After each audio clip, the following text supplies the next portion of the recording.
जगा लो, होगा दूर अंधेरा।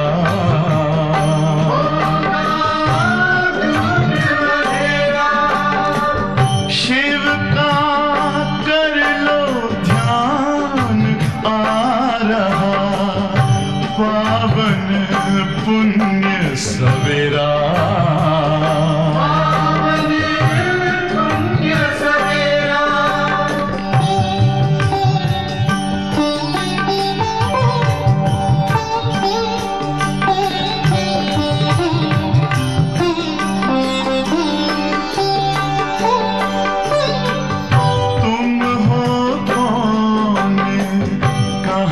से आए अपने आप को जानो,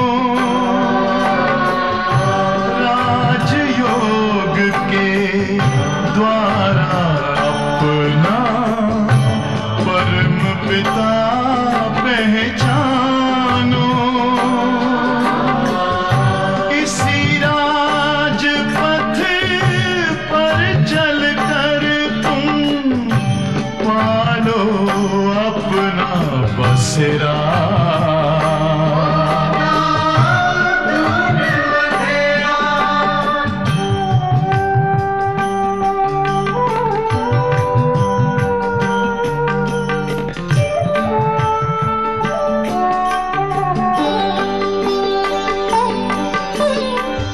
तुम हो आत्मा तन से न्यारे, परमात्मा को प्यारे। दिव्य गुणों को धारण करके योगी बनो दुलारे। ज्योति बिंदु ही तोड़ेगा ये माया मोह का घेरा।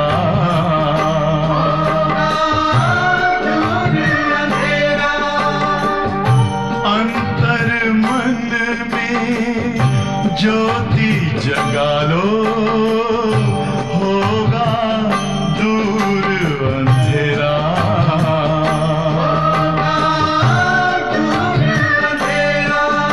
ओम शांति, ओम शांति, ओम शांति।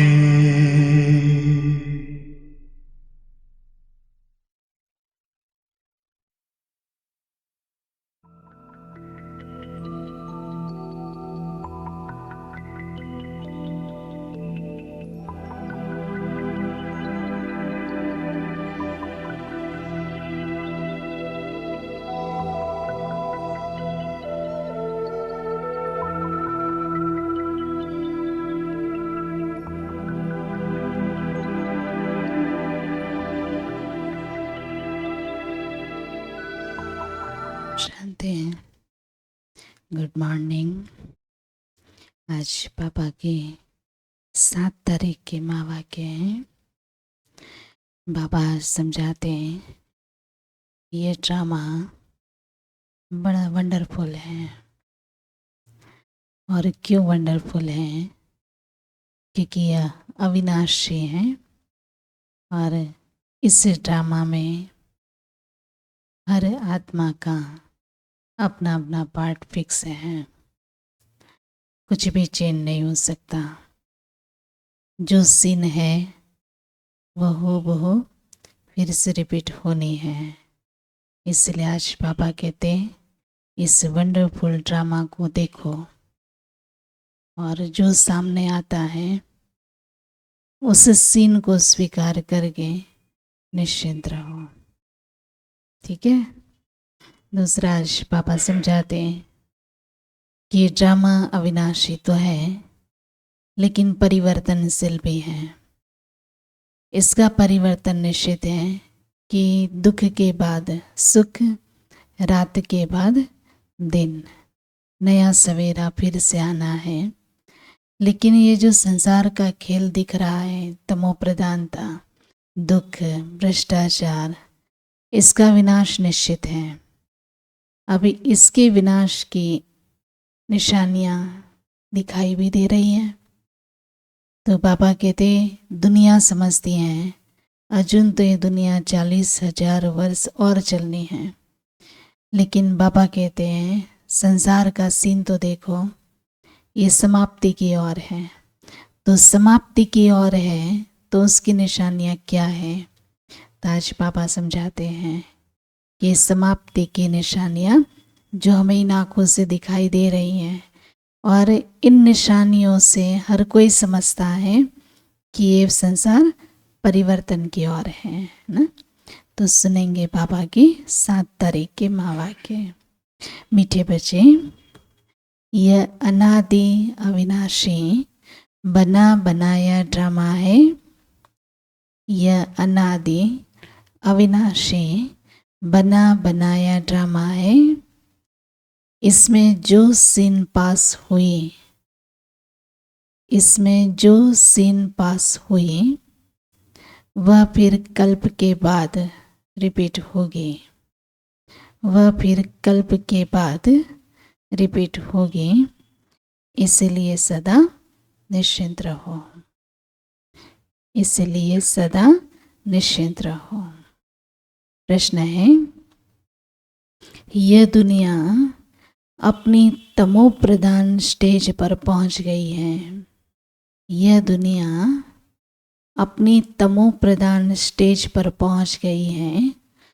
उसकी निशानियाँ क्या है? उसकी निशानियाँ क्या है? उत्तर है, दिन प्रतिदिन उपद्रव होते रहते हैं।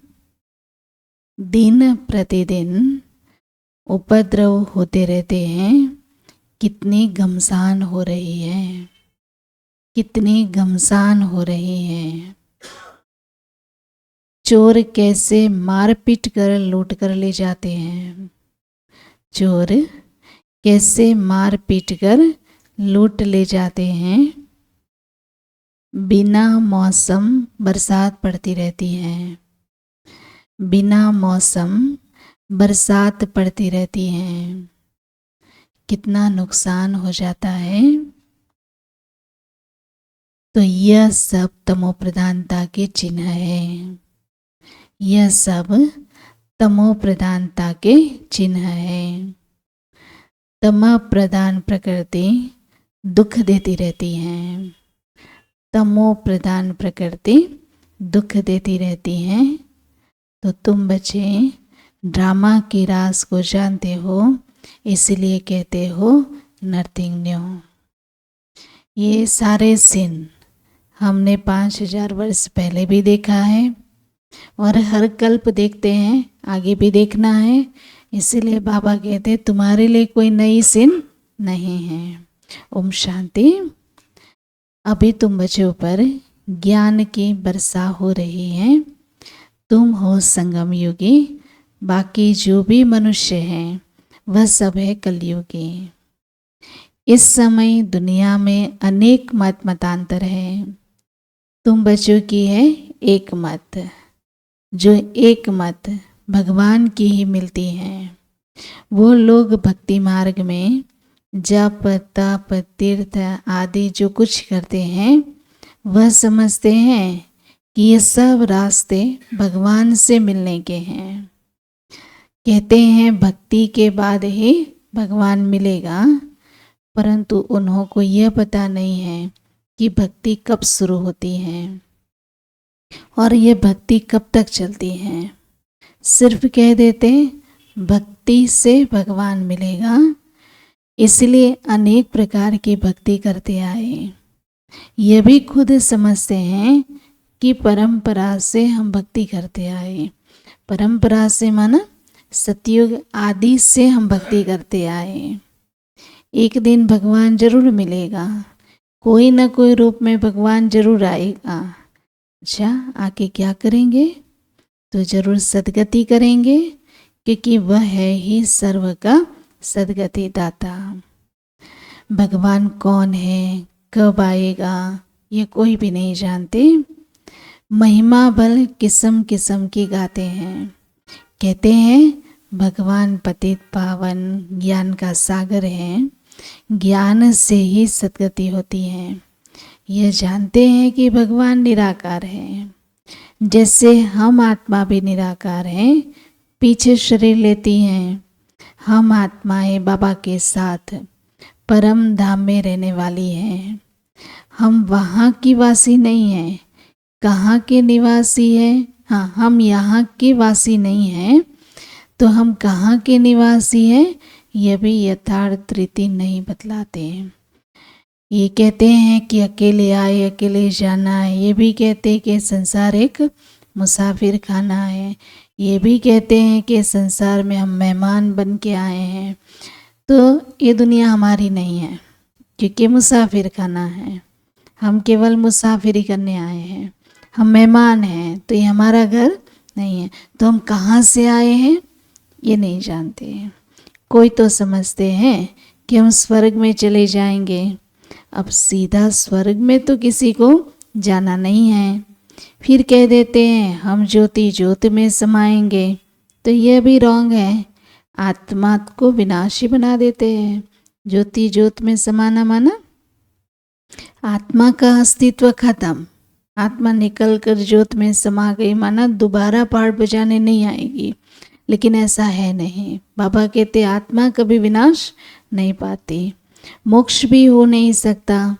जबकि कहते हैं बनी बनाई बन रही, अब कुछ भी बननी नहीं। तो ये चक्र फिरता है ना, हिस्ट्री रिपीट होती रहती है। परंतु यह चक्र कैसे फिरता है यह भी नहीं जानते। न चक्र को जानते हैं और न ईश्वर को जानते हैं। भक्ति मार्ग में कितना भटकते हैं, परंतु भगवान कौन है यह तुम बच्चे जानते हो। भगवान को फादर भी कहते हैं, तो बुद्धि में आना चाहिए ना। लौकिक फादर है तो फिर हम उनको याद करते हैं, तो हमारे दो फादर हो गए ना। लौकिक फादर है फिर भी हम परमात्मा को याद करते, तो दो फादर, लौकिक और पारलौकिक। उस पारलौकिक बाप से मिलने के लिए इतनी भक्ति करते हैं, तो वह परलोक में रहते हैं। निराकारी दुनिया जरूर है। तुम अच्छी रीति जानते हो कि मनुष्य जो कुछ करते हैं ये सब भक्ति मार्ग है। रावण राज्य में भक्ति ही भक्ति होती आई, ज्ञान तो हो नहीं सकता। तो भक्ति से कभी भी सद्गति नहीं हो सकती। भक्ति का फल है भगवान, भक्ति का फल है ज्ञान। और भगवान आएंगे, ज्ञान देंगे, तब जाकर के हमें सद्गति मिलेगी। सद्गति करने वाले बाप को याद करते हैं, तो जरूर वह कभी आकर तो सद्गति करेंगे ना। तुम बच्चे जानते हो ये बिल्कुल तमो प्रधान दुनिया है। सतो प्रधान थे, अभी तमो प्रधान है। देखो कितने उपद्रव होते रहते हैं, बहुत घमसान हो रही है, चोर लूटते रहते हैं। कैसे कैसे मार पीट कर चोर कैसे पैसे ले जाते हैं। होता है ना घरों में, क्या बोलते हैं उसको, डाका डालते हैं, मार भी देते हैं, जान भी ले लेते हैं और सब खाली करके ले जाते हैं।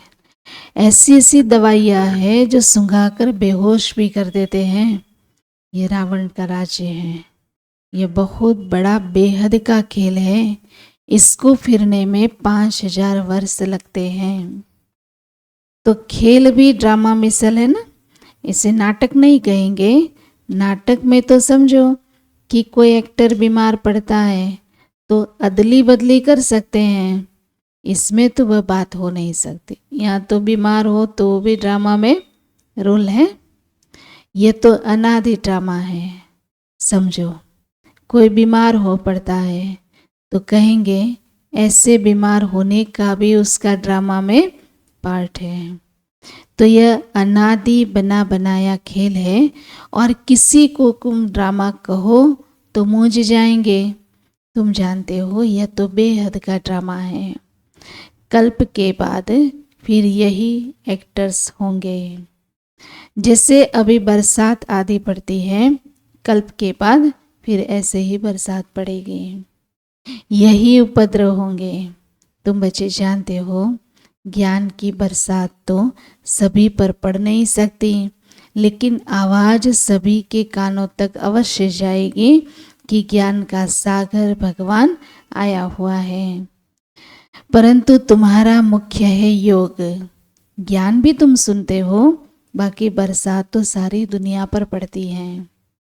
तुम्हारे योग से स्थायी शांति हो जाती है। तुम सबको सुनाते हो कि स्वर्ग की स्थापना करने भगवान आया हुआ है, परंतु ऐसे भी बहुत हैं जो अपने को भगवान समझ लेते हैं, तो तुमको फिर कौन मानेगा। इसलिए बाबा समझाते हैं कोटों में कोई ही निकलेंगे। अगर आप भगवान का परिचय दो तो कहेंगे वो महात्मा भी तो कहते हैं शिवहम, वो कहते हैं शिवम, इतने सारे तो भगवान हैं, तो आपकी बात कोई मानेगा नहीं, है ना। इसलिए बाबा कहते हैं जो हमारे कुल की आत्माएं होगी वो कोटों में कोई ही समझेंगी। तुम्हारे में भी नंबरवार जानते हैं कि भगवान आया हुआ है। बाबा से वर्षा लेना चाहिए ना, तो कैसे बाबा को याद करो वह भी समझाया है।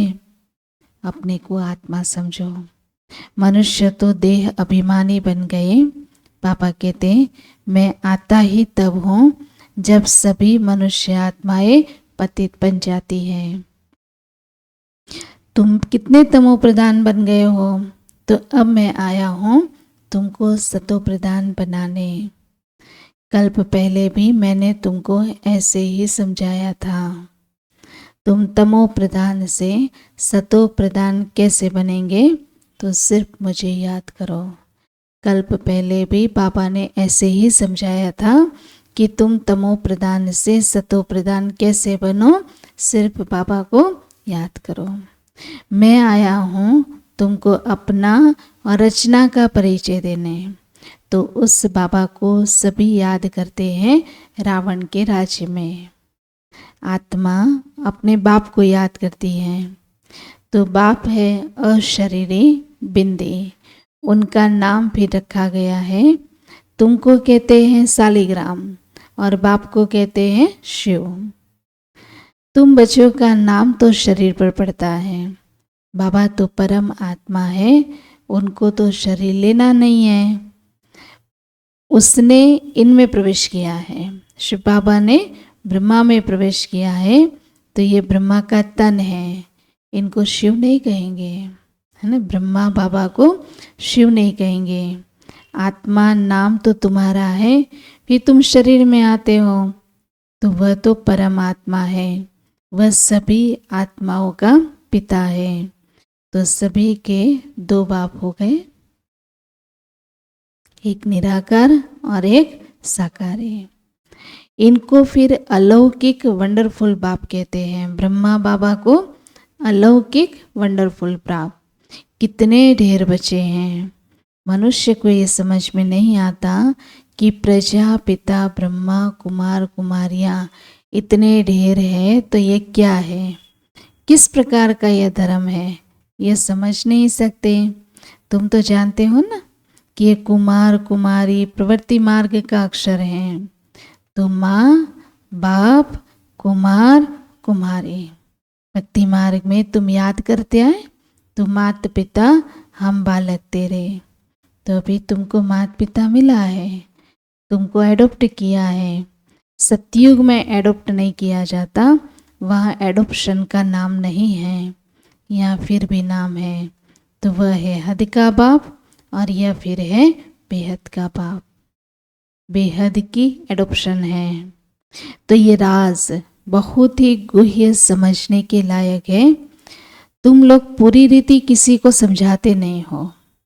पहले पहले अंदर कोई आता है तो बोले कि गुरु का दर्शन करने आए हैं, तो तुम बोलो कि ये कोई मंदिर नहीं है ना। गुरु का दर्शन करने आए हैं तो ये कोई मंदिर नहीं है। बोर्ड पर देखो क्या लिखा हुआ है, यहाँ तो ब्रह्मा कुमार कुमारियाँ ढेर है, तो यह सब प्रजापिता ब्रह्मा के बच्चे हैं। तो प्रजा तो तुम भी हो, भगवान सृष्टि रचते हैं, तो ब्रह्मा मुख कमल द्वारा हमको रचा है। तो हम हैं नई सृष्टि के और तुम हो पुरानी सृष्टि के। ऐसे कोई आकर के पापा कहते उनको समझाओ कि ये है प्रजापिता ब्रह्मा और इतने सारे इनके ब्रह्मा कुमार कुमारियाँ ब्रह्मा के बच्चे हैं और प्रजापिता ब्रह्मा के द्वारा शिव बाबा ने हमें रचा है नई सृष्टि की रचना के लिए। तो हम हैं नई सृष्टि के और तुम हो पुरानी सृष्टि के। नई सृष्टि का बनना होता है संगम युग पर। तो यह है पुरुषोत्तम संगम युग। तो संगम युग पर खड़े हो, वे कलयुग में खड़े हैं, जैसे कि पार्टीशन पड़ गई। तुम नई सृष्टि की रचना के लिए ब्रह्मा के साथ खड़े हो, तो तुम जैसे संगम पर खड़े हो। और वो जो बाबा को नहीं जानते, उनका एडॉप्शन नहीं हुआ है, तो वह है कलयुग में। आजकल देखो कितनी पार्टीशन है। हर एक धर्म वाला समझते हैं कि हम अपनी प्रजा को संभालेंगे, अपने धर्म को, हम जिनको सुखी रखेंगे। इसलिए हर एक कहते हैं हमारी स्टेट से यह चीज़ बाहर न जाए, है ना, हमारे देश की चीज़ बाहर न जाए। आगे तो राजा का सारी प्रजा पर हुक्म चलता था। राजा को माए बाप अन्नदाता कहते थे। अभी तो राजा रानी कोई है नहीं, अलग अलग टुकड़े हो गए। कितने उपद्रव होते रहते हैं, अचानक बाढ़ आ जाती हैं, भूकंप होते रहते हैं। तो यह सब दुख का मौत है। तो अभी तुम ब्राह्मण समझते हो कि हम सब आपस में भाई भाई हैं, तो हमें आपस में बहुत बहुत प्यार से क्षीरखंड होकर रहना है। हम एक बाबा के बच्चे हैं, तो आपस में बहुत प्यार होना चाहिए। राम राज्य में शेर बकरी एकदम पक्के जो दुश्मन है, वह भी इकट्ठे पानी पीते हैं। शेर और बकरी आज के युग में एकदम दुश्मन है, और वह सतयुगी दुनिया में इकट्ठे पानी पीते हैं। और यहाँ देखो तो घर घर में कितना झगड़ा है, नेशन नेशन का झगड़ा, आपस में जैसे फूट पड़ती हैं। क्योंकि अनेक मतें हैं ना। अभी तुम बच्चे जानते हो, हम सब ने अनेक बार बाबा से वर्षा लिया है और फिर गवाया है। अर्थात हम रावण पर जीत पाते हैं, फिर हम हारते हैं। तो एक बाबा की श्रीमत पर हम विश्व के मालिक बन जाते हैं। इसलिए उनको ऊंचते ऊंच भगवान कहा जाता है। वही सर्व का दुख हरता, सुख करता कहा जाता। अभी तुमको सुख का रास्ता बताते हैं। तो तुम बच्चे आपस में क्षीरखंड होने चाहिए। दुनिया में आपस में सभी लून पानी है, एक दो को मारने में भी देरी नहीं करते हैं। तुम तो ईश्वरीय औलाद, तो तुम्हें क्षीरखंड होकर रहना चाहिए।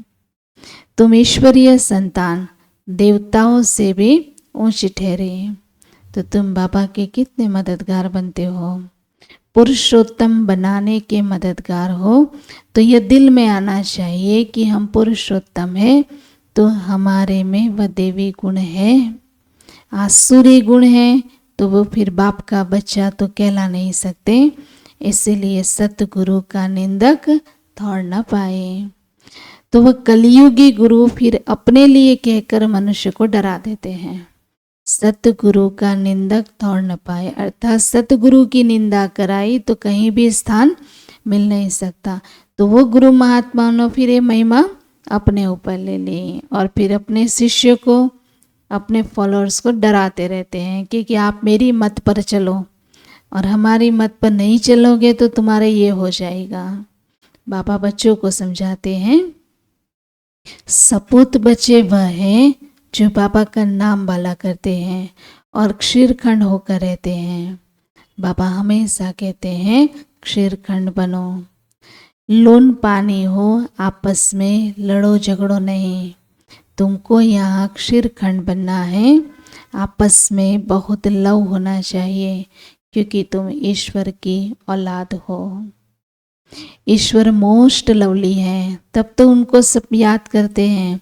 तो तुम्हारा भी आपस में बहुत प्यार होना चाहिए, नहीं तो बाप की इज्जत गवाते हो। ईश्वर के बच्चे और आपस में लून पानी कैसे हो सकते हैं? फिर वो कैसे पद पाएंगे? तो बाबा समझाते हैं, आपस में क्षीरखंड होकर रहो। लून पानी होंगे तो कुछ भी धारणा नहीं होगी। अगर बाबा के डायरेक्शन पर नहीं चलोगे तो फिर ऊंच पद कैसे पाएंगे? देह अभिमान में आने से आपस में लड़ते रहते हैं। देही अभिमानी हो तो कुछ भी खिटपिट ना हो। ईश्वर बाप मिला है तो फिर यह देवी गुण धारण करने चाहिए ना। आत्मा को बाप जैसा बनना चाहिए। जैसे बाबा में पवित्रता, सुख, प्रेम सब है, ऐसे तुमको भी बनना है, नहीं तो ऊंच पद पा नहीं सकेंगे। पढ़कर बाबा से ऊंच वर्षा पाना है। बहुतों का जो कल्याण करते हैं वही राजा रानी बनते हैं, बाकी सब दास दासी जाकर बनेंगे। समझ तो सकते हो ना कि कौन कौन क्या बनेगा। पढ़ने वाले खुद समझ सकते हैं। इस हिसाब से हम बाबा का क्या नाम निकालेंगे। ईश्वर के बच्चे तो मोस्ट लवली होने चाहिए, जो कोई भी देख कर खुश हो जाए। बाबा को भी वह मीठे लगते हैं। तो पहले घर को तो सुधारो, पहले घर को फिर दूसरों को सुधारना। गृहस्थ व्यवहार में कमल फूल समान पवित्र और क्षीरखंड होकर रहो। कोई भी देखे तो कहे, ओहो यहाँ तो स्वर्ग लगा हुआ है। अज्ञान काल में भी बाबा ने ऐसे घर देखे हैं जो 6-7 बच्चे शादी किए सब इकट्ठे रहते हैं।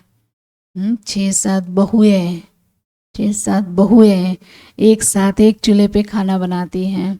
ऐसे भी बाबा ने घर देखे हैं। सब सवेरे उठकर भक्ति करते हैं। घर में एकदम जैसे शांति लगी हुई है। यह तो तुम्हारा ईश्वरीय कुटुंब है। तो हंस और बगुला इकट्ठा तो रह नहीं सकते, परंतु तुमको तो हंस बनना है ना। लून पानी होने से बाबा कभी राजी नहीं होगा। बाबा कहेंगे, तुम कितना नाम बदनाम करते हो। अगर क्षीरखंड होकर नहीं रहोगे तो स्वर्ग में उच्च पद पा नहीं सकोगे। फिर बहुत सजा खाएंगे बाबा का बनकर। फिर अगर लून पानी होकर रहते हैं तो 100 गुना सजा खाएंगे। फिर तुमको साक्षात्कार भी होते रहेंगे कि हम क्या पद पाएंगे, है ना। क्लियर है ना। देवी मैनर्स, हम भगवान के बच्चे हैं। हम आज भगवान के बच्चे हैं, कल देवता कुल में जाएंगे। तो आज का हमारे संस्कार भी ईश्वर के होने चाहिए, और कल हम जहाँ जाएंगे वो भी मीठी दुनिया में जाएंगे, तो वहाँ के संस्कार भी वैसे ही प्यार के होने चाहिए। ठीक है, इसलिए पापा कहते हैं लून पानी नहीं बनना है। अच्छा, मीठे मीठे सिक्की लदे बच्चों प्रति माता पिता बाप दादा का याद प्यार और गुड मॉर्निंग। रूहानी बाप की रूहानी बच्चों को नमस्ते। हम रूहानी बच्चों के रूहानी माता पिता बाप दादा को याद प्यार गुड मॉर्निंग और नमस्ते। शुक्रिया बाबा, आपका बहुत बहुत शुक्रिया। धारणा के लिए मुख्य सार है, सदा ध्यान रहे हम ईश्वर के बच्चे हैं। सदा ध्यान रहे हम ईश्वर के बच्चे हैं, तो हमें मोस्ट लवली होकर रहना है ना। यहाँ बैठे तो याद रहता है कि हम भगवान के बच्चे हैं।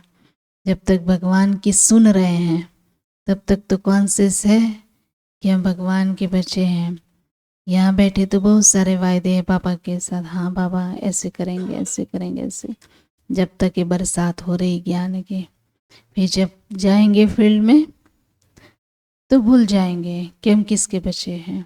बस इतनी विस्मृति हो जाती है कि हम किसके बच्चे हैं, है ना। तो पापा कहते सदा ध्यान रहे हम ईश्वर के बच्चे हैं, तो हमें मोस्ट लवली होकर रहना है। आपस में कभी भी लोन पानी नहीं होना है। आपस में कभी भी लोन पानी नहीं होना है। पहले अपने को सुधारना है, फिर दूसरों को सुधारने की शिक्षा देनी है। पहले अपने को सुधारना है, फिर दूसरों को सुधारने की शिक्षा देनी है। दूसरी पॉइंट है जैसे बाबा में पवित्रता, सुख और प्रेम आदि सब गुण हैं। बाबा में पवित्रता, सुख, प्रेम आदि सब गुण हैं। ऐसे बाप समान बनना है। ऐसे बाप समान बनना है। ऐसा कोई कर्म नहीं करना है जो सतगुरु का निंदक बने। ऐसा कोई कर्म नहीं करना है जो सतगुरु का निंदक बने। अपनी चलन से बाबा का नाम बाला करना है। अपनी चलन से बाबा का नाम बाला करना है। वरदान है बाप और प्राप्ति की स्मृति से, बाप और प्राप्ति की स्मृति से सदा हिम्मत उल्लास में रहने वाले, सदा हिम्मत उल्लास में रहने वाले एक रस अचल भव, एक रस अचल भव। बाप और प्राप्ति की स्मृति से सदा हिम्मत उल्लास में रहने वाले एक रस अचल भव। बाप द्वारा जन्म से ही जो प्राप्तियां हुई हैं, बाप द्वारा जन्म से ही जो प्राप्तियां हुई हैं, उनकी लिस्ट सदा सामने रखो। उनकी लिस्ट सदा सामने रखो। जब प्राप्ति अटल अचल है, जब प्राप्ति अटल अचल है, तो हिम्मत और उल्लास भी अचल होना चाहिए। तो हिम्मत और उल्लास भी अचल होना चाहिए। अचल के बजाय यदि मन कभी चंचल हो जाता है, अचल के बजाय यदि मन कभी चंचल हो जाता है, वह स्थिति चंचलता में आ जाती है, स्थिति चंचलता में आ जाती है, तो इसका कारण है बाप और प्राप्ति को सदा सामने नहीं रखते हो। बाप और प्राप्ति को सदा सामने नहीं रखते हो। सर्व प्राप्तियों का अनुभव, सर्व प्राप्तियों का अनुभव सदा सामने व स्मृति में रहे, सदा सामने व स्मृति में रहे, तो सब विघ्न समाप्त हो जाएंगे। तो सब विघ्न समाप्त हो जाएंगे। सदा नया उमंग, नया उल्लास रहेगा।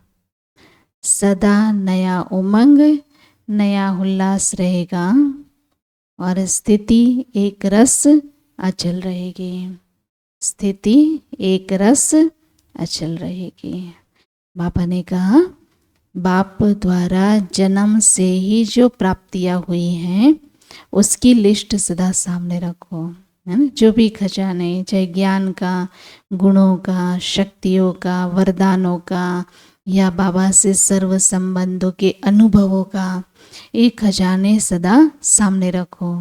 जब प्राप्ति अटल और अचल है तो हिम्मत और उल्लास भी अटल होना चाहिए। अचल के बजाय यदि मन कभी चंचल हो जाता है, वह स्थिति चंचलता में आ जाती है, तो इसका कारण है कि बाप और प्राप्ति को सदा सामने नहीं रखते।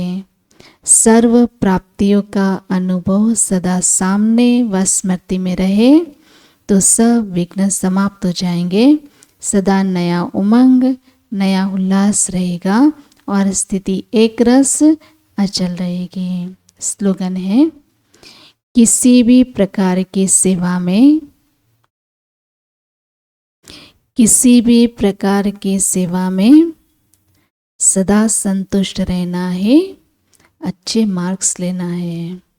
किसी भी प्रकार की सेवा में सदा संतुष्ट रहना है, अच्छे मार्क्स लेना है। तो आज का सम्मान है, मैं एक रस अचल आत्मा हूँ। एक रस अचल आत्मा हूँ। यह व्यक्त इशारे हैं, सत्यता और सभ्यता रूपी कल्चर को अपनाओ। आप ब्राह्मण बच्चे बहुत बहुत रॉयल हो। आप ब्राह्मण बच्चे बहुत बहुत रॉयल हो। आपका चेहरा और चलन, आपका चेहरा और चलन दोनों ही सत्यता की सभ्यता का अनुभव कराए। दोनों ही चेहरा और चलन दोनों ही सत्यता की सभ्यता का अनुभव कराए। वैसे भी रॉयल आत्माओं को, वैसे भी रॉयल आत्माओं को सभ्यता की देवी कहा जाता है। रॉयल आत्माओं को सभ्यता की देवी कहा जाता है। उनका बोलना, देखना, चलना,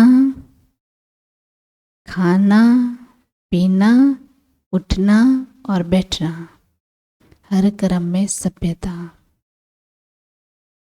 उनका बोलना, देखना, चलना, खाना, पीना, उठना, बैठना, हर क्रम में सभ्यता और सत्यता स्वतः ही दिखाई देती है।